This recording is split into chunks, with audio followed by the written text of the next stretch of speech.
박근혜 대통령이 아프리카 세 번째 방문국인 케냐에서 케냐타 대통령과 정상회담을 갖고 북핵 문제와 관련해 우리 정부 정책에 대한 적극적인 지지를 이끌어냈습니다.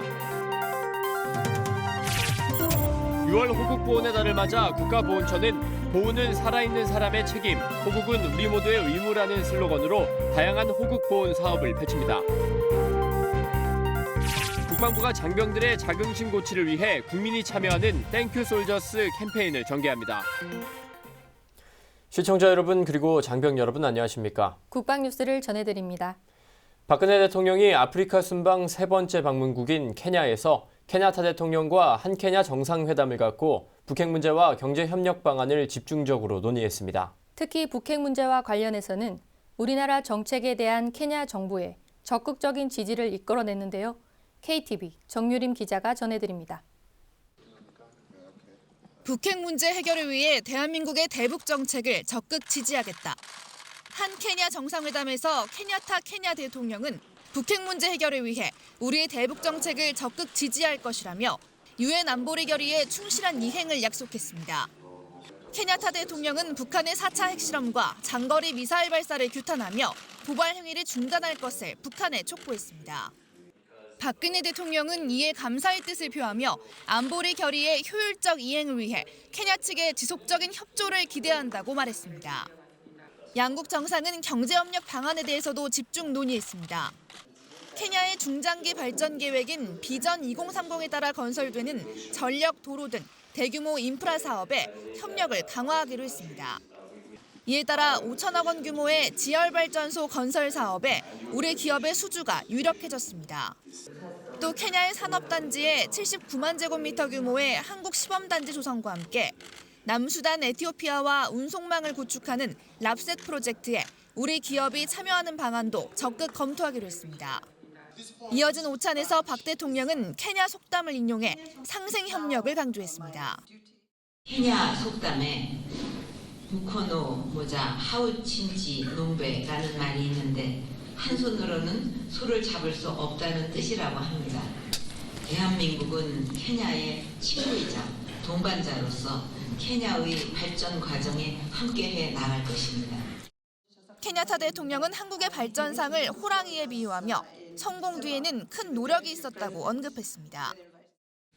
Tiger is the word that comes to mind when we think of the story of your success as a country. You quietly sneaked upon the world and built a very robust economy. 박 대통령은 이어 아프리카 내 유일한 지역 사무소인 UN 나이로비 사무소를 찾아 기념식수를 했습니다. 영내 평화 안정을 위한 UN과 케냐 정부의 역할을 기리는 차원이라고 청와대는 설명했습니다. KTV 정유림입니다.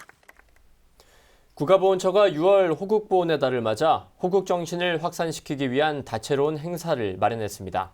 올해는 보훈은 살아있는 사람의 책임, 호국은 우리 모두의 의무라는 슬로건을 내걸고 전국적으로 국민과 함께하는 다양한 호국 보훈 사업을 전개할 계획입니다. 송민아 기자입니다. 국가보훈처가 오는 6일 국립서울현충원에서 제61회 현충일 추념식을 개최합니다. 국가와 국민을 위한 희생, 영원히 잊지 않겠습니다라는 슬로건 아래 개최되는 이번 추념식은 국립대전현충원과 충원탑을 포함해 전국 17개 시, 도에서 주관하는 지방 추념식과 함께 거행될 예정입니다. 보훈처는 이와 함께 국민 호국 정신 확산을 위해 나라 사랑 교육도 적극적으로 진행한다고 밝혔습니다.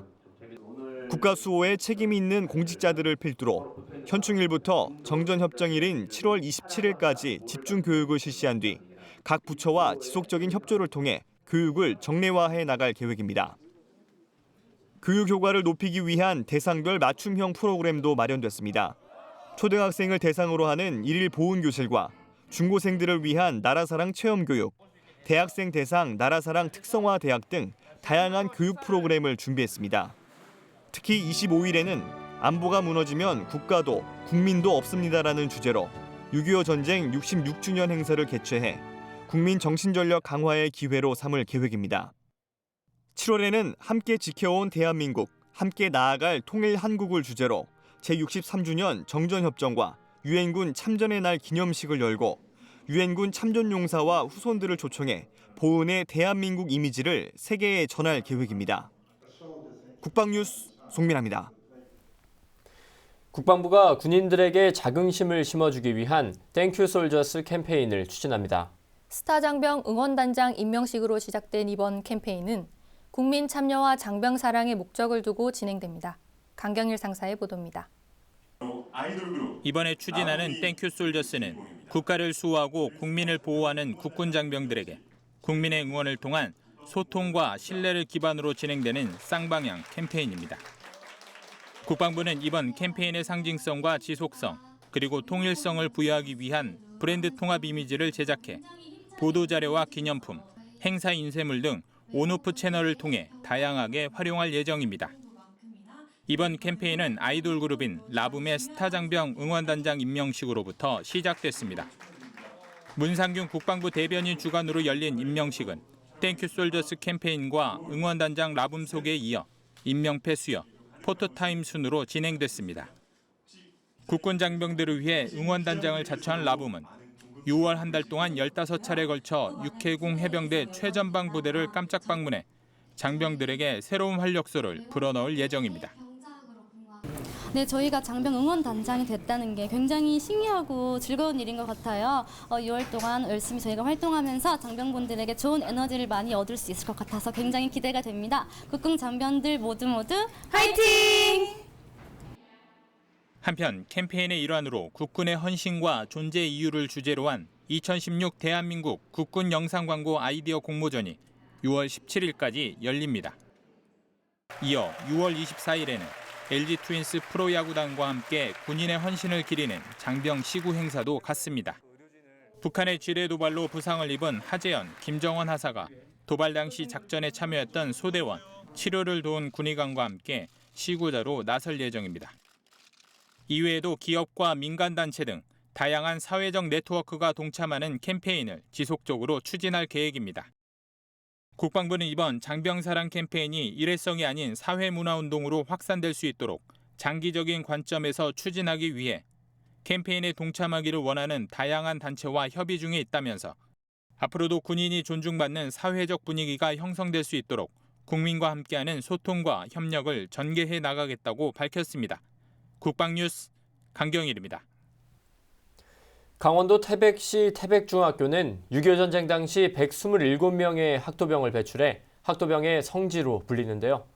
육군이 1일 태백중학교에서 학도병 추모제를 열었습니다. 추모제에 이어 학도병 미망인 김은희 여사의 자택에서 나라사랑 보금자리 준공식도 열었는데요. 심예슬 하사의 보도입니다. 육군이 1일 강원도 태백중학교에서 6.25 참전 학도병 추모제를 열었습니다. 종전 후 학도병 생존자들이 모여 매년 추모제를 지내오던 것을 올해부터 육군본부 주관의 호국 보훈 행사로 확대한 겁니다. 이날 장준규 육군참모총장은 학도병을 포함한 태백중학교 출신 참전용사 169명의 이름과 군번이 새겨진 명패를 학교에 증정했습니다. 이와 함께 이영도옹 등 22명의 참전 주역들에게도 꽃다발과 명패를 증정했습니다. 추모제에서는 또 6.25 전쟁에서 공을 세웠으나 실제 훈장을 수운하지 못한 유공자의 유가족에게 훈장을 전달하는 행사도 가졌습니다. 이날 6사단 고 조중리 중사를 비롯한 4명의 유공자 유가족들이 화랑 무공 훈장을 받았습니다. 추모제에 이어 태백중학교 출신 학도병이었던 신병라공의 미망인 김운희 여사의 자택에서 나라사랑 보금자리 준공식을 가졌습니다. 신홍은 참전 이후 1953년 갑종장교로 임관해 1963년까지 군 생활을 하고 지난 2010년 지병으로 사망했습니다. 남편이 사망한 이후 열악한 환경에서 생활하던 김운희 여사의 안타까운 소식을 접한 육군 36사단은 지난 3월부터 400여 명의 인력을 투입해 낡고 오래된 흙집을 새로운 보금자리로 탈바꿈시켰습니다. 한편 행사를 주관한 장준규 육군참모총장은 참전용사분들의 희생정신을 계승해 위국 헌신의 사명감으로 대한민국을 굳건히 지켜나가겠다고 결의를 다졌습니다. 국방뉴스 심예슬입니다. 국방부가 1일 반부패 청렴 추진단을 발족하고 황인무 차관 주재로 첫 번째 회의를 개최했습니다. 반부패 청렴 추진단은 국무조정실 부패척결 추진단이 발표한 부패방지 4대 백신 프로젝트를 국방부 상황에 맞게 추진하기 위해 국방부 차관을 단장으로 부패 방지 4대 백신 프로젝트 추진 과제 관련 국장과 육해공군 감찰실장 등 15명으로 구성됐습니다. 부패 방지 4대 백신 프로젝트는 실시간 부패 감시와 선제적 리스크 관리, 정보 상시 공유와 내부 클린 시스템 운용을 말합니다. 반부패 청렴 추진단은 앞으로 군의 반부패 청렴 정책에 대한 방향을 제시하고 부대별, 기관별 부패 방지 4대 프로젝트 추진 상황 등을 점검해 조직 전반의 투명성과 청렴도를 높여나갈 계획입니다. 황인무 차관은 이날 첫 회의에서 국민으로부터 신뢰받는 청렴 강군 구현을 위해 군에 더 이상 부패가 발붙이지 못하도록 각급 기관장은 부패 감시와 선제적인 리스크 관리 등 사전 예방 감사에 총력을 다해줄 것을 당부했습니다. 2016 대한민국 방산부품 장비대전이 창원 컨벤션센터에서 개막했습니다. 대기업과 중소 중견기업, 벤처기업 간 융합과 부품 국산화 방안을 주제로 1일부터 4일까지 나흘간 열리는데요. 개막식 첫날 방위산업 주요 관계자는 물론 지역 주민과 일반인들의 참석으로 성황을 이뤘습니다. 윤현수 기자입니다. 방위산업 부품 장비 대전이 서울과 수도권을 벗어나 경남 창원시에서 처음 마련됐습니다. 이현곤 국방기술품질원장은 대한민국 방위산업의 심장부에서 행사를 하게 돼 매우 기쁘다고 소감을 전했습니다. 지역경제 활성화와 방산 수출 증대 두 마리 토끼를 모두 잡기를 바랐습니다. 금년에는 네 번째 전시회로서 예전보다 규모를 보다 확대하고 대기업과 중소기업 간의 상생 협력을 통하여 방위산업 활성화와 지역경제에 기여할 것을 목표로 준비하십니다. 장명진 방위사업청장은 창원시를 방위산업의 메카로 축혀 세우며 행사 개최를 축하했습니다. 경기 침체로 인한 예산의 제약과 북한의 지속된 위협 등으로 어려운 환경이지만 국민 기대에 부응하기 위해 노력할 것을 다짐했습니다. 전시회장에선 국산화 부품과 장비를 소개하는 자리도 마련됐습니다. 한국형 전투기 사업을 진행 중인 한국항공우주산업과 한국판 로키드 마틴을 꿈꾸는 한화그룹, 적외선 센서 분야 국내 최고인 i3 시스템 등 주요 내빈들은 대기업부터 중견기업, 벤처기업 부스를 직접 순회하며 현장의 목소리를 듣고 격려했습니다. 기업 간 융합과 상생, 소통을 당부했습니다. 이번 행사는 140여 개 기업이 참여해서 우리 방산기업의 국산화 활성화와 방산 수출 활로 모색을 하고 그리고 방산 분야에 진입하고자 하는 중소 벤처기업의 기술과 장비에 대한 홍보와 교류의 장이 될 것으로 그렇게 기대하고 있습니다. 오후 2시부터 진행된 2부 행사는 학술 세미나로 진행됐습니다. 산학연 전문가들은 부품 국산화 발전 방안에 대한 연구 자료를 발표했습니다. 1980년 처음 시작한 부품 국산화는 모방 설계와 역설계를 거쳐 독자 개발 순으로 진행 중인 상황. 1991년 이후 1조 7천억 원의 수입 대체 효과가 발생한 것으로 분석했습니다. 더 큰 성장과 도약이 필요한 시기라고 강조했습니다. 현재는 부품 국산화 도약이 필요한 시기이며 세계적인 정책 연구를 통해 부품 국산화 제도 개선이 필요합니다. 하지만 핵심 부품에 대한 국산화는 낮은 수준으로 수입에 의존하고 있는 게 사실. 부가가치 창출을 위해선 기술력을 주축으로 한 국산화가 중요하다면서 다양한 지원 정책과 제도 개선을 추진해 줄 것을 전문가들은 강조했습니다. 창조 경제의 주역이자 새로운 성장 동력으로 주목받고 있는 방위산업. 국민 관심을 높이기 위해 여러 볼거리와 들을거리, 즐길거리로 내실 있게 추진되는 행사는 4일까지 나흘간 진행됩니다. 국방뉴스 윤현수입니다. 국방부는 문화체육관광부와 함께 군부대의 문화예술 교육 지원 사업을 펼치고 있습니다. 1일 육군본부 제2경비단에서는 영화를 통해 삶을 움직이는 무비 앤 무빙 토크 콘서트가 열렸습니다. 김하연 기자가 보도합니다.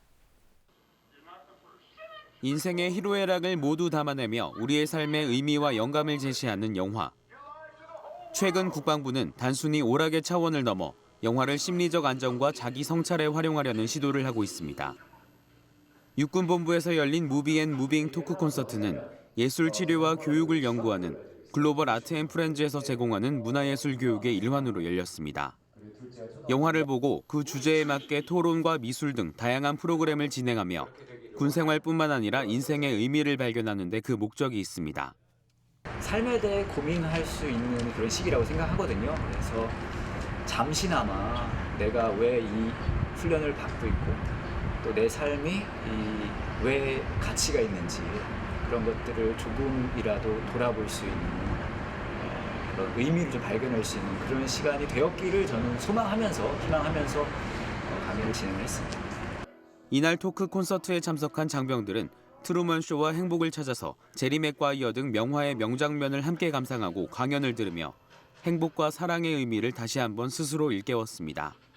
영화에 대한 의미나 해석 같은 거를 다시 한번 새겨 들으면서 저를 돌아볼 수 있는 기회였다고 생각하고 이제 다시 한번 행복이나 사랑에 대한 감정 같은 거를 다 강사님께 자세히 들으면서 제 마음이 좀 풍요로워지고 다시 조금 더 제 마음을 이해할 수 있게 되었다고 생각했습니다. 장병들의 인성 함양과 안정적이고 조화로운 군생활 적응력 향상을 위한 문화예술 교육 지원 사업. 장병들의 인생과 군생활에 활력을 불어넣을 수 있기를 기대합니다. 국방뉴스 김하영입니다. 6월 호국보훈의 달을 맞아 6.25 전쟁 당시 치열한 전투가 벌어졌던 전적지를 둘러보고 당시의 전사를 되짚어보는 시간을 마련했습니다. 오늘은 첫 시간으로 인천 상륙작전 이후 서울 수복을 앞두고 최대 격전이 벌어졌던 연희고지 전투를 소개해드립니다. 김지한 기자입니다. 서울 서대문구 연희동. 주택가 뒤편 야트막한 언덕 위에 6.25 전쟁 전적비가 세워져 있습니다. 104고지, 일명 연희고지라 불리는 이곳은 전쟁 당시 서울 수복을 앞두고 가장 치열한 전투가 벌어졌던 곳입니다. 인천 상륙작전의 대성공으로 반격에 나선 국군과 유엔군. 이를 저지하려는 북한군이 수도 서울을 두고 최후의 혈전을 벌였습니다. 이 연희고지 전투의 의미라고 하는 것은 서울 서북 쪽을 이 국군과 유엔군이 탈환함으로써 북한군의 최후 방어선을 갖다 뚫고 서울 수복을 했다는 중요한 전사적 의미를 갖고 있습니다. 인천에 상륙한 연합군은 부평과 김포 비행장을 접수하고 행주나루를 통해 한강을 도하한 뒤 서울로 진격했습니다. Another thing was that General MacArthur was very anxious to get back into Seoul and recover Seoul, and we had started building that bridge even before Seoul was captured or recaptured. It's very difficult to build a bridge when the enemy shooting at you. 북한군은 연희고지 일대를 서울 확보의 최후 저지선으로 설정하고 5천여 명의 병력으로 강력한 방어선을 구축했습니다. 1950년 9월 21일 마침내 한국 해병대가 중앙을 막고 미 해병대가 좌우에 포진한 연합군은 과감한 공격을 감행해 치열한 백병전 끝에 고지를 완전히 점령했습니다. 다음 날 새벽 600명 규모의 북한군은 각종 공용화기를 동원해 세 차례에 걸쳐 역습을 감행했지만 이 또한 필사적인 저항으로 격퇴했습니다. 백병전이 마지막 승리요. 아무 소용이 없어. 땡꾸고 비행기고 소용이 없어요. 왜 그러냐? 사람이 가가지고 인민군 적을 죽이든지 도망을 해서 그 땅을 차지하는 것이 승리요. 연희고지 전투의 승리로 수도 서울은 북한군에 점령된 지 3개월 만인 9월 28일 마침내 아군에 의해 수복됐습니다. 북한군 입장에서도 연희고지를 사수할 수밖에 없는 이유는 수도 서울의 상징적인 위치인 중앙청을 갖다가 반드시 확보해야 된다는 의미가 있었기 때문에 그렇게 치열하게 저항을 했던 것이고, 역시 국군과 유엔군도 이 서북쪽 지역을 탈환하고 그리고 넘어서 중앙청을 확보해야 되기 때문에 바로 연희고지 전투가 가장 치열한 서울 수복 작전에 있어서의 최후 전투 지역이 되었던 것입니다. 연희고지 전투에서 북한군은 무려 1,700여 명이 전사했으며 한미 해병대도 각각 300여 명과 200여 명의 전사상자가 발생하는 큰 피해를 입었습니다. 해병대는 매년 9월 연희고지 전적비에서 이들 호국 영령들의 애국 정신을 기리는 추모제를 거행하고 있습니다. 국방뉴스 김지한입니다. 네, 계속해서 사회 각계각층 인사들로부터 군 장병을 위한 응원 메시지를 들어봅니다. 오늘은 김인호 국립서울현충원장이 우리 장병들에게 전하는 메시지입니다.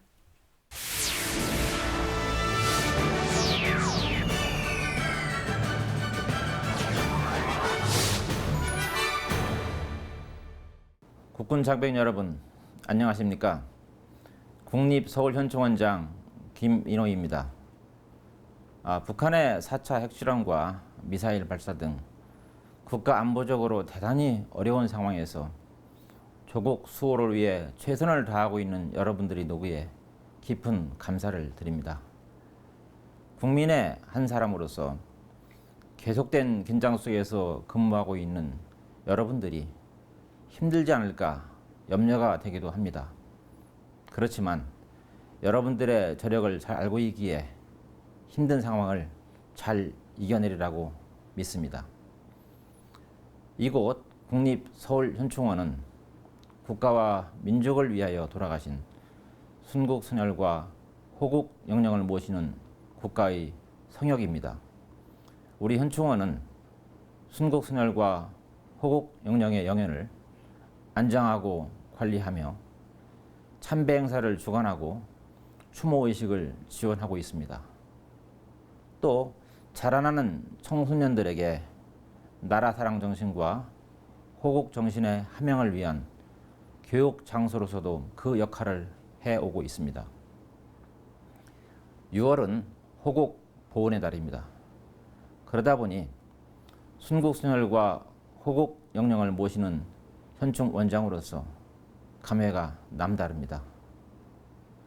지금의 대한민국은 이곳 현충원에 안장되어 계신 수많은 분들이 그토록 염원하고 피 흘려 지켜낸 조국입니다. 또한 여러분들이 지켜내야 할 조국이기도 합니다. 그러기에 뜨거운 애국심을 갖고 조국의 수호를 위해서 최선을 다하고 있는 여러분들이 우리 대한민국의 자랑입니다. 국군 장병 여러분, 자랑스럽습니다. 여러분과 여러분의 가족과 국민 모두의 안녕과 평화를 위해 파이팅 하십시오. 감사합니다. 매년 6월은 호국보훈의 달입니다. 오늘은 올해 호국보훈의 달에 진행되는 행사 관련 소식 전해드렸는데요. 올해 호국보훈의 달 역시 정부 차원의 다양한 행사가 계획돼 있습니다. 이번 한 달 순국선열과 호국영령의 숭고한 희생정신을 기리고 호국과 애국정신을 되새기는 기간이 되어야겠습니다. 국방뉴스를 마칩니다. 시청해주신 여러분 고맙습니다.